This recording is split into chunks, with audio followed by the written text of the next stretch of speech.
शेतकरी मित्रांनो, आज दिनांक 15/12/2025. शेतकरी मित्रांनो, तुम्ही बघितलीच कडाक्याची थंडी आणि कडाक्याच्या थंडीमध्ये पॉलिनेशनचा किती प्रॉब्लेम येतो खरबूज पिकाला आणि कलिंगड ज्याला टरबूज म्हटलं जातं. आणि सेटिंग होतच नाही, प्लॉट सोडून द्या असं कित्येकांचं म्हणणं आहे. कित्येक तरी कन्सल्टंट किंवा आपण जे मार्गदर्शक म्हणतो, गुरु आपण ज्यांना मानतो किंवा मास्तर म्हणतो, त्यांनी कित्येक जणांना प्लॉट सोडून द्यायला लावलेत. पण शेतकरी मित्रांनो, भुजबळकर टेक्नॉलॉजीची अशी कंडिशन झालेली आहे की प्लॉटचं थिनिंग करावं लागत आहे सेटिंग जास्त झाल्यामुळे. नवीन तंत्रज्ञान, नवीन रिसर्च, नवीन टेक्निक या जोरावरती भुजबळकर टेक्नॉलॉजीने प्रत्येक पिकाचं उत्पन्न तर दुप्पट केलंच. आणि कृषी प्रदर्शनमध्ये सुद्धा असे प्लॉट बघायला मिळणार नाहीत, असे प्लॉट आणून दिलेत.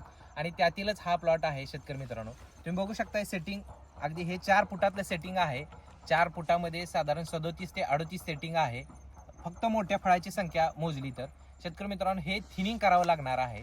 एवढी भयान प्रमाणात सेटिंग झालेलं आहे. इथे मधमाशीचा प्रॉब्लेम होता, व्हेंटिलेशनचा प्रॉब्लेम होता, हवेचा प्रॉब्लेम होता. पण नवीन तंत्रज्ञान आणि नवीन रिसर्चच्या जोरावरती सहज काही शक्य आहे.